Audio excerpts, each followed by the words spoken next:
तुम नहीं बदली और ना कभी बदल सकती हो। मिसकैरेज का क्या चक्कर है? आपने तो मुझे ऐसा कुछ नहीं बताया था। दानिया इस वक्त जिंदगी और मौत की कश्मकशी में मुब्तला है, लेकिन अफसोस कि इस नाजुक मौका पर भी इसकी माँ और सास के दरमियान चलने वाले झगड़े खत्म होने का नाम ही नहीं ले रहे। एक तरफ दानिया अस्पताल में बेहोश पड़ी है और दूसरी तरफ इल्जाम तराशियों का सिलसिला जारी है। सादिया बेगम अपने भाई के सामने इसकी बीवी को कसूरवार ठहरा रही हैं और बार बार यही कह रही हैं कि आज अगर मेरी बेटी इस हालत में है तो इसकी वजह सिर्फ वही है।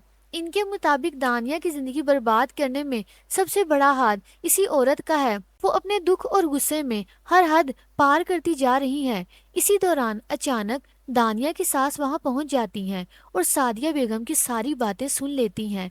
ये सुनकर वो खुद पर काबू नहीं रख पाती और फौरन जवाब देती हैं कि तुम आज तक नहीं बदली। वो साफ अल्फाज में कहती हैं कि जो कुछ भी हुआ इसकी जिम्मेदार तुम खुद हो। तुम्हारी जिद और तुम्हारे फैसलों ने आज सबको इस मकाम पे ला खड़ा किया है। दोनों के दरमियान तल्ख जुमलों का तबादला होता है, लेकिन किसी को भी ये एहसास नहीं होता कि असल तकलीफ तो दानिया बर्दाश्त कर रही है।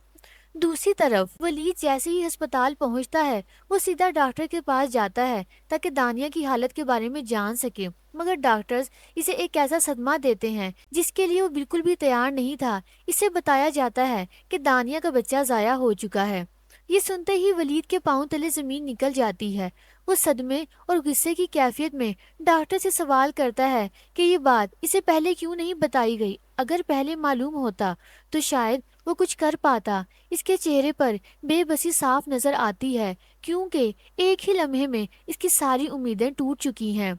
अब देखना ये है कि दानिया इस सदमे से कैसे निकलेगी और क्या दोनों खानदान इस हादसे के बाद एक दूसरे को कसूरवार ठहराते रहेंगे या फिर हकीकत का सामना करेंगे।